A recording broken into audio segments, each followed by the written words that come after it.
देखिए तो हमारा लास्ट है ये। तो ट्रिप्स का हम एक और आंसर देखें, और इसको इंडस एआई जो इंडिया का एआई है, ठीक है, ये इंडिया वाला एआई का आंसर है, ठीक है। तो वो भी आप देख लीजिए। इंडस एआई आप लोग डाउनलोड किए, इंडिया का अपना एआई है, जैसे चैट जीपीटी है और जेमिनी है ना, उसी तरह INDUS लिख भी दिए, देखिए इंडस, ठीक है। आप अपना बाद में गूगल प्ले स्टोर में या एप्पल वाला किन्हीं के पास फोन है तो ऐप स्टोर में जाके इंडस लिखिएगा, इंडिया वाला एआई है सर्वम, ठीक है, वहां से डाउनलोड करके देखिएगा, ठीक है। तो देखिए, तो ऑलरेडी हम लोग देख चुके हैं, बस इसमें हम आपको बस स्क्रॉल करवाएंगे मेनली। देखिए तो trade related aspects of intellectual property rights, ठीक है। तो ट्रिप क्या है? मोस्ट कॉम्प्रिहेंसिव मल्टीलैटरल ट्रीटी है, किस पर, मतलब एग्रीमेंट है किस पर है?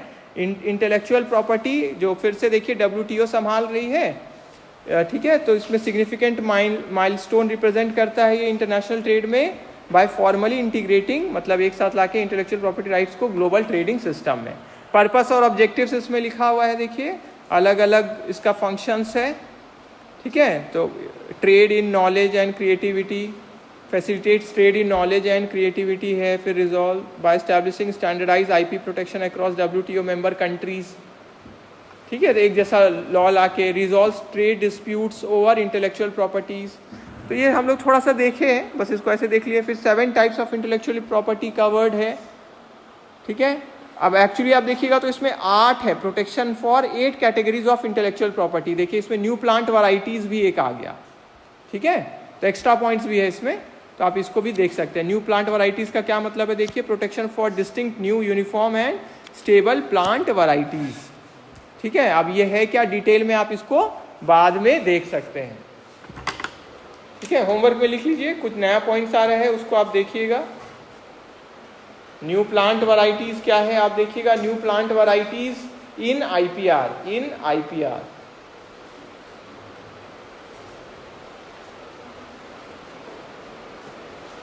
ठीक है।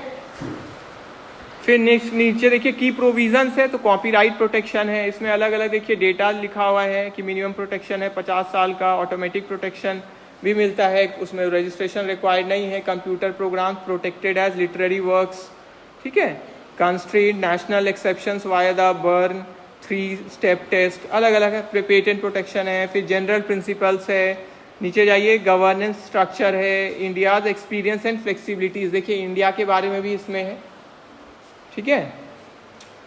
तो स्पेशल कंसिडरेशन मिल रहा है अंडर ट्रिप्स। ट्रांजिशनल अरेंजमेंट्स, देखिए एक्स्ट्रा 4 इयर्स लग गया इसमें इम्प्लीमेंट करने में प्रोविजन को, ठीक है। फिर पब्लिक हेल्थ फ्लेक्सिबिलिटीज है, कंसर्न्स एंड क्रिटिसिजम्स है, इम्पैक्ट और ये है। फिर सोर्सेस लिखा हुआ है कहाँ से ये डेटा लिया गया है, अलग अलग, ठीक है। और लास्ट में देखिए लिखे हुए हैं इंडस, इंडियाज AI, ठीक है। तो जो ऊपर में कुछ पार्ट्स है, ठीक है,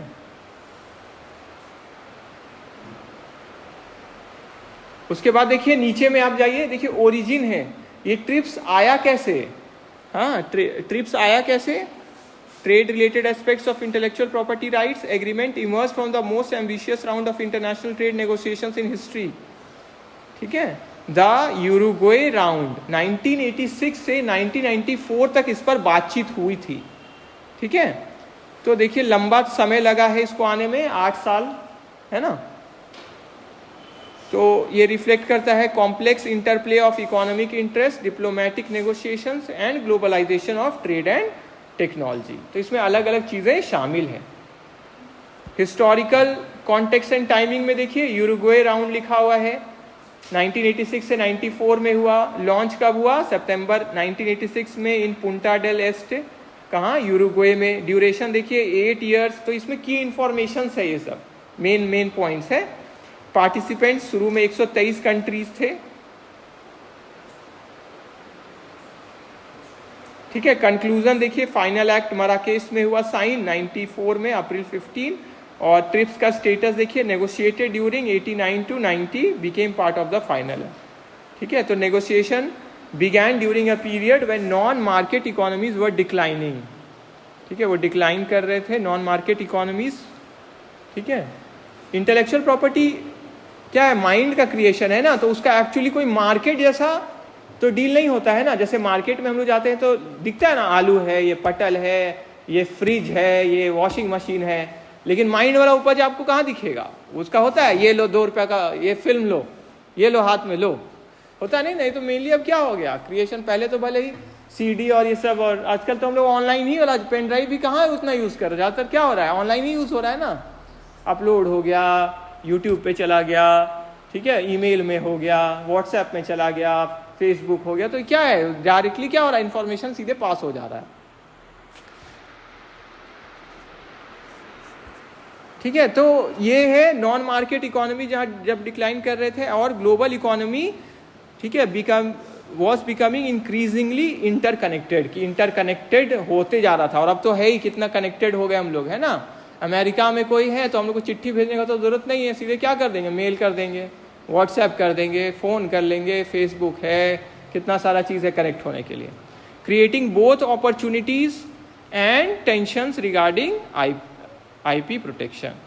ठीक है, तो ये जब दौर था तो फील किया गया कि हम लोग को अब ज़रूरत है इंटेलेक्चुअल प्रॉपर्टी को भी प्रोटेक्ट करने के लिए। और हम लोग देखें कि 8 साल तक इस पर बात चला, अलग अलग कंट्रीज आए और इस पर फिर नियम बना, स्टैंडर्ड बना, ठीक है, और वो पूरा इस तरह का लिया। फिर इसके नीचे जितना है देखिए, ड्राइविंग फोर्सेज लाल रंग से हम कर दिए हैं कि आप रीड कर सकते हैं। हाँ, ड्राइविंग फोर्सेज बिहाइंड ट्रिप्स, तो यहाँ से रीड आप बस कर सकते हैं। इकोनॉमिक एंड पॉलिटिकल फैक्टर्स है, कैसे आया ये, क्या फैक्टर थे जो ट्रिप्स के लिए, मतलब इंटेलेक्चुअल प्रॉपर्टी को प्रोटेक्शन के लिए मेंबर्स को साथ में आना पड़ा, है ना, अलग अलग कंट्रीज को। ठीक है, तो इकोनॉमिक और पॉलिटिकल फैक्टर्स है, फॉर्मल नेगोशिएशन मैंडेट, फिर अलग अलग पॉइंट्स लिखे, की नेगोशिएटिंग प्रोविजंस, डेवलप्ड कंट्रीज, की ड्राफ्ट, टैक्स एंड कॉम्प्रोमाइजेस, देखिए अलग अलग है, तो बहुत सारा बातचीत हुआ है इसमें। की माइलस्टोन्स है, फिर देखिए स्ट्रक्चरल इनोवेशंस है, ठीक है, फिर लेगेसी एंड अनरिजॉल्व इश्यूज, क्या क्या अभी भी बात रह गई है। ठीक है, तो इतना है, तो एक्स्ट्रा है ये, क्योंकि हम लोग के डायरेक्ट सिलेबस में ट्रिप्स को नहीं कवर करना है, लेकिन IPR को करना है। तो आप लोग के लिए एग्जाम में कैसे आप तैयार करिएगा इसको, ट्रिप्स का थोड़ा सा पॉइंट्स आप डालिएगा, क्या होता है, कितने मेंबर कंट्रीज है, ओरिजिन को डालिएगा। ओरिजिन अभी पढ़े ना हम लोग, ओरिजिन कहाँ आया, कैसे आया, स्टार्ट कैसे हुआ, तो इससे क्या होता है, आंसर आपका बहुत अच्छा लगता है, अलग अलग पॉइंट्स रहता है ना। 7 एरियाज जो अभी हमने पढ़े ना, कॉपीराइट्स है, ट्रेडमार्क्स है, ज्योग्राफिकल इंडिकेशंस है ना, ट्रेड सीक्रेट्स है, 7 एरियाज, ये सब क्या है, मेन पॉइंट्स है। ठीक है, फिर इंपॉर्टेंस क्या है उसको भी आपको शामिल करना चाहिए। तो आपका जो टॉपिक है IPR वो क्या होगा, और अच्छा लगेगा। फिर ई-कॉमर्स में कैसे लिंक करता है, क्योंकि सारा कंटेंट अब डिजिटल है, इसलिए ई-कॉमर्स से भी लिंक हो जाता है। क्लियर हो गया सबको, क्लियर है। तो मेन आंसर आपका कौन सा था, जो पहला PDF भेजे थे आपको, जो हम लोग पिछले क्लास में ही कर लिए, कौन सा, intellectual property rights, legal protection, IPR, ये वाला जो PDF भेजे। क्लियर सबको, ये है आपका मेन IPR का बस।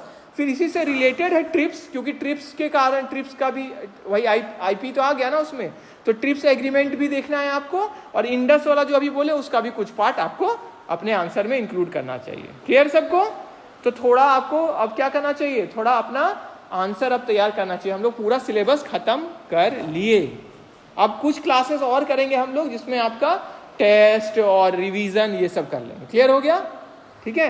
यूनिट 5 का रिवीजन नहीं किया ना अभी, तो 4 तक किया ना हम लोग शायद, ठीक है, तो उसको भी देख लेंगे, या देख लेंगे क्या क्या बाकी है, उसको और कर लेंगे हम लोग। तो कुछ क्लासेस और हम लोग की चलेंगी, ठीक है।